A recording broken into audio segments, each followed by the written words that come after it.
onye na favor awo Arab money na Philippine. Arab money na Philippine.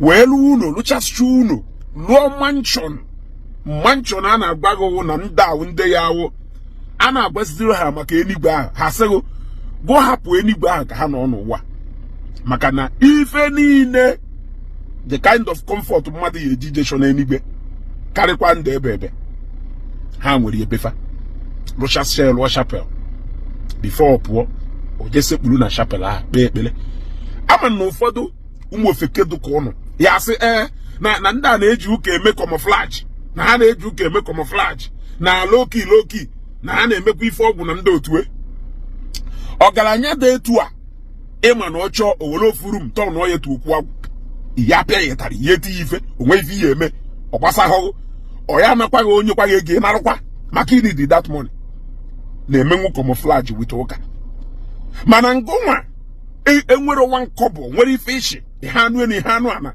na-amagharị ya kwara ede akpagharị openly na-ebugharị ite ọgwụ openly na-anwụgharị nwa uriom ọkụkọ na-aya ogene na bel na-akụgharị openly ịchọghị ime camouflage mana ọgaranya dị etu a enwere onye ya question nwe n'ife ọ na-eme even ụmụnna ya ka no question him nwere ike ịda camouflage with ụka mana ngụnwa enweghị ife iche. You are not camouflaging. You have camouflage with anything. You are bold. Ibuli tongu, broji, akwugari.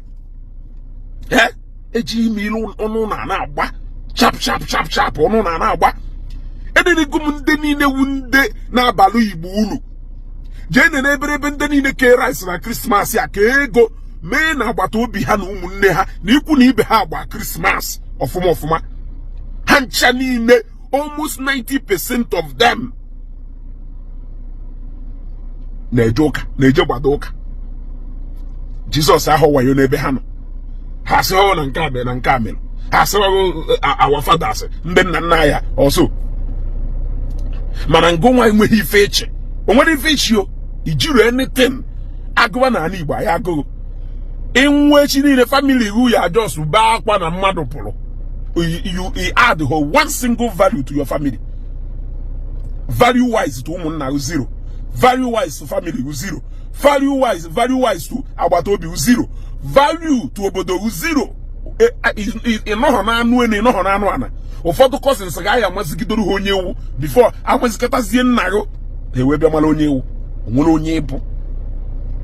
Onwere onye ibu mana ịpụtara na ala Igbo shenongo wono ya de ebukwuru anyị na ala Igbo na ihe eji yo ugly experience na uri ishohi bala onwe wee wori wee sị na Jesus wo onye wayo ọ na Jesus wogon mana nene ndị ọgaranya niile Obi Kubana chikwara ọzọ ụbọchị a ọzọ as is an Igbo cultural title o chikwara ọzọ iji wee gosi that he is a traditional man because na onye Igbo ọ na a traditional man. Ne manu omena na befa na eme omena na befa manonu no church no babeha. He's a devoted Christian.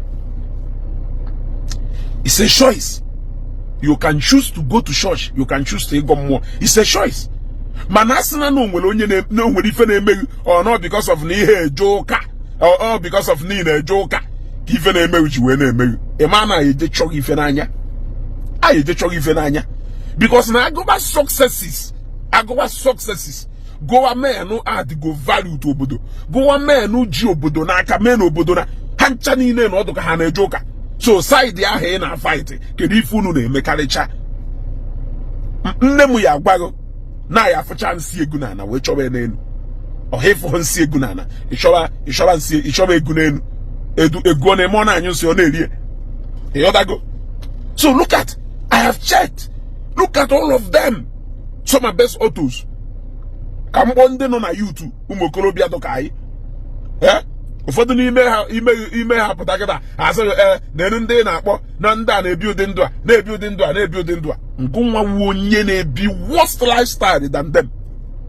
You are proud. Ịmala akwa red je na mmiri na-egbu ọkụkọ na-atụ nzu na-eme ife niile but fanwa ya wa ha chọrọ ha na-eme. Onye nakwaghị da bebe ha bịa na ego anyị kwaghị ego nara ha.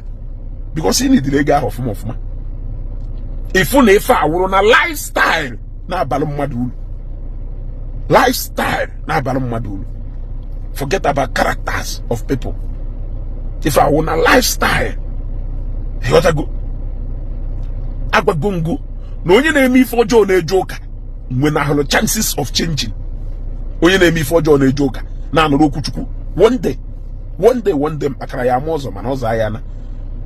Marango na-eme for John agbaru na esi. Ewu kanka won yelu family go na agbata obi hu. Ikechikuzi obi hu bazienu aju na nke ikpeazu asizie na Jesus Christ is a scam. Jesus Christ, every single message on a preaching a Bible is a good news message. Eshogodi kweta na miracle part of it. Kweta na the good news of that message. Ye me to live right. Be esbondo. Yes. Happen edo perfect or nedro perfect. Jesus Christ no way acknowledge the fact that na man by nature ya draw perfect, but we are all working towards perfection.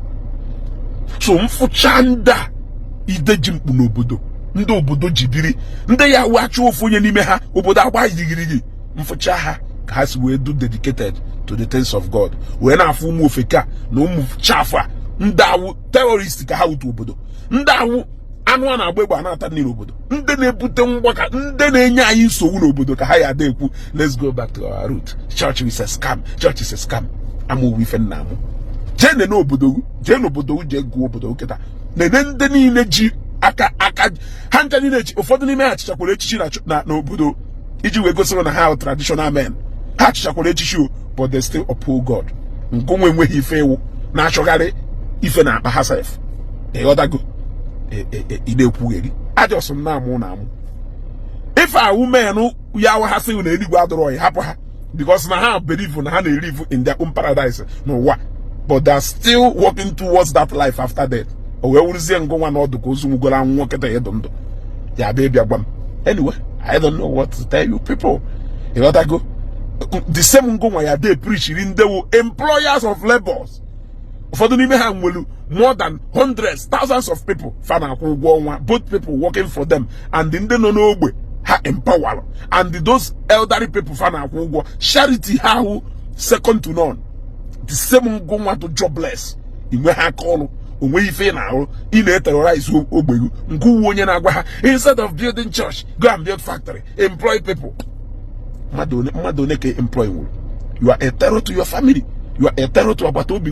You are a terror to ikwu na ibe. Akpọta afa onye ọ na-agbafusia because na a nuisance to them. But you are advising men of value, men obodo manafano, men who megori ifo obodo nwere na fano. Uri ile ugwu eze ọnụ onwere onye mere ugwu. Jesus Christ emere ugwu. Ịghọtago church emere ugwu. Your pastors emere ugwu.